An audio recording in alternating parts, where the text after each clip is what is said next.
Doctor Jaishankar की ये speech एक बहुत ही बेहतरीन स्पीच इसको कहना चाहिए। इसकी वजह यह है कि उन्होंने बहुत ही सिंप्लिसिटी के साथ, कोई आएँ बाएँ शाएँ इधर उधर जाए बगैर, किसी कागज़ से किसी पर्ची से पढ़े बगैर वो तमाम मुद्दा दुनिया के सामने रख दिया जो वो कहना चाहते थे। मैं समझता हूँ आज क्लोजिंग थी और उन्होंने एक तो उन्होंने स्पीच दी और उन्होंने सम अप किया ओरिजिनली अपनी इस पूरी साल की जो एक्टिविटीज हैं या अपनी अचीवमेंट्स हैं उन्होंने उसको डिस्कस किया है। और यही मैं समझता हूँ यूनाइटेड नेशन जनरल असेंबली का जो है यही एक ऑब्जेक्टिव होता है। उन्होंने हाथ जोड़कर नमस्ते किया और भारत के लफ्ज़ से आगाज़ किया। नमस्ते किया और भारत कहकर जो है अपनी तकरीर का आगाज़ किया। उन्होंने भारत का बार बार भारत का उन्होंने इंडिया का लफ्ज इस्तेमाल करने के बजाय भारत को इस्तेमाल किया। फिर दूसरा उन्होंने विश्वामित्रा की बात की, उन्होंने I2U2 की बात की, उन्होंने ब्रिक्स की बात की, क्वाड की बात की। लेकिन इस स्पीच में और इस स्पीच के बाद जय हिंद साथियों, जैसा कि आप जानते हैं यूएन में इस वक्त मीटिंग हो रही थी और वहां पर अब भारत का नंबर था कि अब भारत को कुछ भी कहना है और भारत की तरफ से कुछ भाषण देना है और भारत को अपनी विशेषताओं को वहां पर व्यक्त करना है। ऐसा ही वहां का वो होता है मीटिंग्स जिसमें हर देश अपनी समस्या और अपनी कामयाबी को वहां पर बताते हैं। तो अब ये जिम्मेदारी भारत की ओर से हमारे विदेश मंत्री डॉक्टर एस जयशंकर पर थी और उन्होंने वहां पर अपने भाषण में जो कुछ कहा वो आज दुनिया के लिए और एक बहुत बड़ा मैसेज था। और जिस तरह से उन्होंने अपना स्पीच दिया था उसको सुनकर वहां के बैठे सभी लोगों के दिल में सारी बातें उतरी और सब कुछ उनको साफ साफ समझ में आया, क्योंकि उन्होंने बिना कोई पर्चा पढ़े और बिना कुछ देखे जो भी भारत की खूबियां थी उनको काफी सराहनीय तरीके से व्यक्त किया, जिसे सुनकर सभी के दिल में एक भारत के प्रति जो मोहब्बत पैदा हुई वो आज आपको इस वीडियो में देखने को मिलेगा। उन्होंने अपने भाषण में सबसे पहले तो भारत की ओर से नमस्ते कहा, जो की एक बहुत बड़ा मुद्दा बना, और इसके अलावा उन्होंने पूरे देश और दुनिया को साथ में लेकर चलने की और पूरे दुनिया में शांति व्यवस्था स्थापित करने की भी बात कही। और उस 18 मिनट के भाषण में उन्होंने अपने लक्ष्य और अपने देश के लक्ष्य के बारे में व्यक्त किया और साथ ही में उन्होंने कनाडा पर भी जो कुछ बोला उससे कनाडा की नींव हिल गई। उन्होंने कनाडा की सारी सच्चाई और वहाँ के पोल और वहाँ की जो पॉलिटिकल स्टेबिलिटी है उन सब चीजों को आज खोल के रख दिया। और ये पहला मौका था जब भारत की ओर से कनाडा पर सीधे और ऑफिशियल तरीके से वार किया गया। उन्होंने कहा कि कनाडा के पास अगर भारत के खिलाफ कोई सबूत हो तो उसको दें और वो भारत की ओर से सपोर्ट करेंगे उन्हें और वो देखेंगे कि कौन इसके जिम्मेदार है, उनको सजा भी देंगे। लेकिन अगर उनके पास सबूत नहीं है तो वो ऐसे इल्जाम मत लगाएं। और इसके अलावा उन्होंने बताया कि कनाडा किस तरह से पिछले कुछ सालों से पूरे देश और दुनिया के जो भी आतंकी हैं, जो भी छोटे देश हैं उनके आतंकियों को, और जो भी ऐसे देश हैं जो शांति व्यवस्था स्थापित कर रहे हैं उनके आतंकियों को पनाह दे रहा है और वहाँ आतंक फैलाने की उन्हें छूट दे रहा है। और बिना कोई कारण और बिना कोई रिसर्च किए उन लोगों को जो कि किसी देश के आतंकी हैं उनको वो पनाह देकर उनको पॉलिटिक्स में भी ले आता है। और इस तरह से वो अब कनाडा पूरे देश दुनिया में आतंकियों का सरगना बनता हुआ दिखाई देने लगा है। और उनकी इस बात की समीक्षा और उसको स्पष्टीकरण दिया है श्रीलंका के प्रधानमंत्री ने भी और सपोर्ट भी किया है। उन्होंने भी कहा कि हमारे यहाँ के भी जो तमिल गैंग के लोग थे वो भी कनाडा में पनाह लिए हुए बैठे थे। हमने भी कई बार उनसे इस बात पर चर्चा की लेकिन हमें भी आज तक कोई रिस्पांस कनाडा की ओर से नहीं दिया गया। इस तरह से अब कनाडा बिल्कुल भी देश दुनिया में एक अलग ख्याति बटोरने पर आमादा हो चुका है और अब उसका असल चेहरा जो है दुनिया के सामने आ रहा है। अब पूरे दुनिया के लोग ये समझने लगे हैं कि कनाडा ने वाकई में अपनी पॉलिटिक्स को इस्तेमाल करने के लिए, अपनी पॉलिटिक्स को बढ़ाने के लिए वहाँ की सरकारों ने विदेश के सारे खूंखार आतंकवादियों को अपने यहाँ पनाह दे रखा। और इसके बाद में ही वहाँ के अभी हाल ही में एक स्पीकर्स थे, उन्होंने अपने इस्तीफा दे दिया है क्योंकि उनकी सरकार ने, ट्रूडो की सरकार ने उनके साथ भी गलत रवैया अपनाया और उन्हें भी पॉलिटिक्स में इस तरह से फंसाया कि उनकी भी काफी बेइज्जती हुई, तो उन्होंने अपना रिजाइन दे दिया, अपना इस्तीफा दे दिया। इन सब चीजों से अब कनाडा बहुत ही खराब दशा में पहुंच चुका है और ट्रूडो तो बिल्कुल अब समझ लीजिए कि उनका जो पॉलिटिकल कैरियर था वो खत्म होता नजर आ रहा है। अगली इलेक्शन में अब उनका कोई भी ऐसा सहारा नहीं है जिसके कारण से वो पब्लिक का वोट ले सके और दोबारा से प्रधानमंत्री बन सके। तो चलते हैं वीडियो की ओर, वीडियो देखते हैं और वीडियो पसंद आए तो लाइक करें, चैनल को सब्सक्राइब करें और शेयर भी करना ना भूलें। न्यूयॉर्क में सवाल जवाब के एक सेशन में कई एक बातें उन्होंने की जिसमें उन्होंने कनाडा को भी जवाब दिया और कहा जा रहा है एक बहुत ही करारा जवाब डॉक्टर जयशंकर की तरफ से जस्टिन ट्रूडो को या कनाडा को दिया गया है। जस्टिन ट्रूडो ने वाकई में पाकिस्तान का झूठा खाना तो खा लिया है भाई, और इसीलिए इसी वजह से वो कहीं ना कहीं पाकिस्तानियों के रंग रूप में बिल्कुल ढल चुके हैं। उन्होंने इसमें बात की ग्लोबल सॉलिडारिटी की, इसमें उन्होंने बात की socio economic games in recent years की, और फिर उन्होंने बात की resources for sustainable development are challenged, ये उन्होंने कहा। लेकिन वहां पॉलिटिकल टर्मोइल, जिस तरह इकोनॉमिकल टर्मोइल आ चुकी है, इसी तरह पॉलिटिकल हालात सख्त खराब हैं।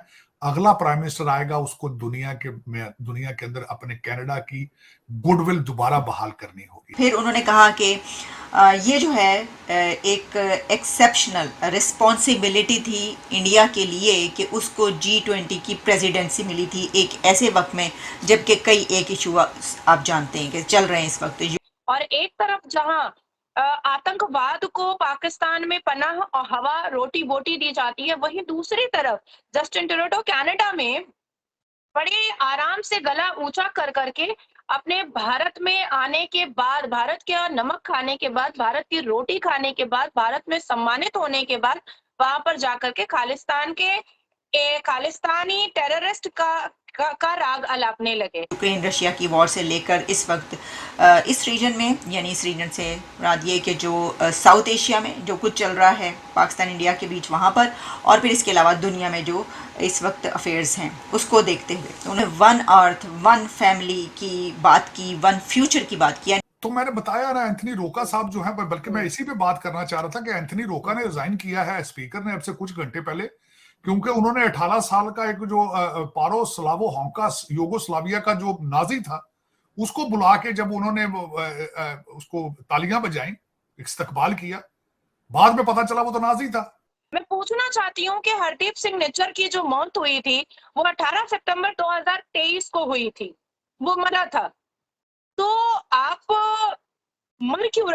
आप उस वक्त जब आपने ये एलिगेशन भारत पर लगाया जस्टिन ट्रूडो ने, तब आपने विदाउट एनी एविडेंस इतना बड़ा स्टेटमेंट कैसे दे डाला? ये जो कनाडा है उसमें तो ऑर्गेनाइज्ड जो है ना वो जराइम और क्राइम्स, ये एक सिलसिला चलता चला आ रहा है, और उसमें तो उनको देखने की ज़रूरत है कि उनके अंदर क्या हो रहा है। ऐसे कितने ग्रुप्स बन चुके हैं जिसमें साल से ऐसी खबरें आती रहती हैं, उनकी आपस में भी लड़ाइयाँ, और फिर उसके अलावा तो उन्होंने कहा ये तो ऑर्गेनाइज्ड तरीके से एक हो रहा है। इससे तो इनका केस और कमजोर हो चुका है, क्योंकि ये बुला लेते हैं लोगों को, या जो भी रिसर्च करते हैं अपना होमवर्क नहीं करते, बस खामखा खड़े होकर अपने असेंबली के अंदर तकरीरें कर देते हैं, लोगों को बुला लेते हैं, होमवर्क नहीं करते, पहले रिसर्च नहीं करते। तो इससे तो इनका केस और कमजोर हो चुका है।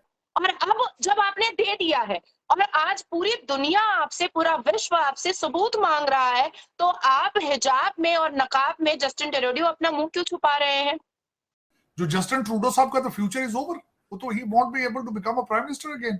और दूसरा जो नया लीडर आगे आएगा उसका सबसे पहला क्या ऑब्जेक्टिव होना चाहिए या होगा कि कनाडा का एतमाद बहाल करे। भाई दुनिया में तो इस वक्त यही समझा जा रहा है कि आप टेररिस्टों को वहां रखते हैं। अगर इतनी दर्द है, इतनी मोहब्बत है टेररिस्ट से बिल्कुल पाकिस्तानियों की तरह जस्टिन ट्रूडो को, तो अपने ही कनाडा में थोड़ी सी जमीन दे करके खालिस्तान बना क्यों नहीं देते हैं? तो इसको देखने की ज़रूरत है। फिर उनका ये कहना था कि अगर कोई एविडेंस, सॉलिड एविडेंस है तो उस पे India is open to see that, यानी हम उसको देखेंगे, अगर आपके पास कोई एविडेंस है तो वो लाइए। अब बात आती है कि भाई हरदीप सिंह निज्जर एक टेररिस्ट अगर मरता है तो कनाडा के जस्टिन ट्रूडो सीना कूटते हैं और मगरमच्छ की तरह रोते हैं।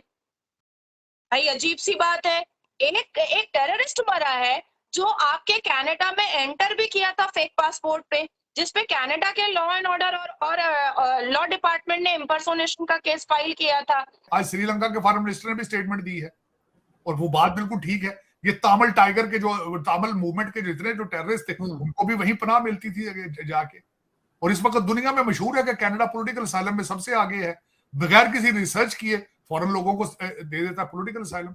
और उसमें जो इंडियन कॉन्सुलेट्स हैं उसके ऊपर जो हमले हुए उसके ऊपर उन्होंने नाराज़गी का या कंसर्न शो किए अपने।